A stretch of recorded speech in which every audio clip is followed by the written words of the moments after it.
आग लागो सन भतार के सखी मन करे बेलन करी रे। आग लागो सन भतार के सखी मन करे बेलन करी रे। जी प्रणाम नमस्कार, स्वागत करते हैं अपने YouTube चैनल सॉन्ग राइटर रंगीला में। दोस्तों आज मैं आपके बीच में एक बवाल का मैटर लेके आ गया हूँ।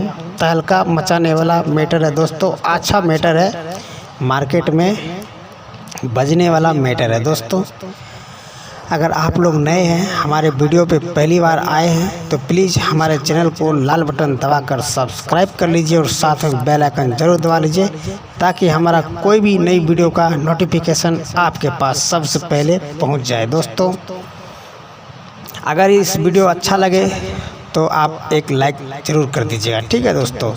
चलिए मैं आपको ये मैटर गा के सुना दूंगा, आप लोग वीडियो को पूरा देखिए और पूरा समझिए कैसे इस मैटर को गाया जाएगा, ठीक है दोस्तों। मैं आपको गा के समझा देता हूँ।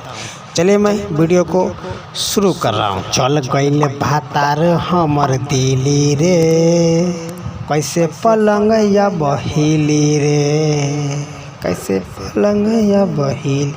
हाँ चल गइल भातार हमर दिली रे, कैसे पलंग या बहिली रे।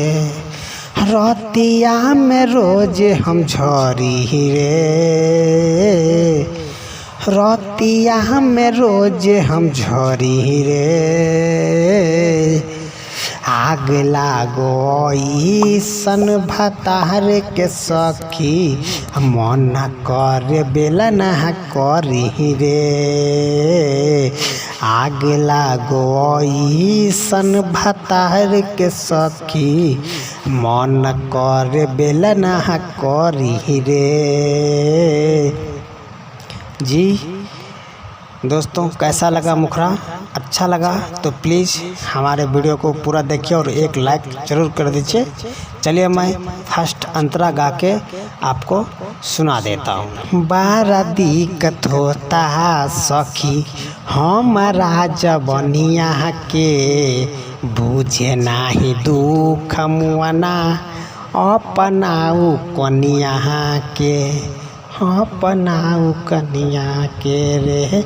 बारा दिक्कत होता सखी हमारा जवनिया के, बुझे नाही दुख मुआना अपनाऊ कनिया के।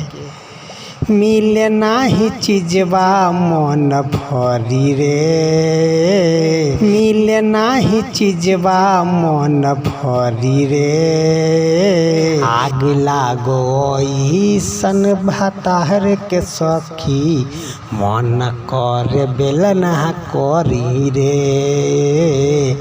आग लागो सन भतार के सखी मन करे बेलन करी रे। रोज रोज खाइल पियल कैसे हम भूली रे। राइटर रंगीला पिया छोड़ के गइल दूरी रे, छोड़ के गइल। हाँ रोज रोज खाइल पियल कैसे हम भूली रे। राइटर रंगीला पिया छोड़ के गइल दूरी रे। देवरा नाही पाजा धरी रे, देवरा नाही पाजा में धरी रे। आग लागो सन भतार के सखी मन करे बेलन करी रे।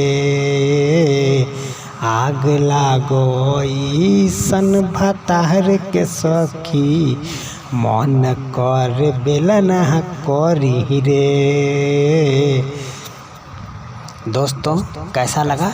अच्छा लगा तो हमारे वीडियो को शेयर करना बिल्कुल ना भूलें। अगला वीडियो भी इसी टाइप का मार्केट में बवाल मचाने वाला मैं लेके आ रहा हूँ कल इसी टाइम में। आज का वीडियो यहीं तक, धन्यवाद।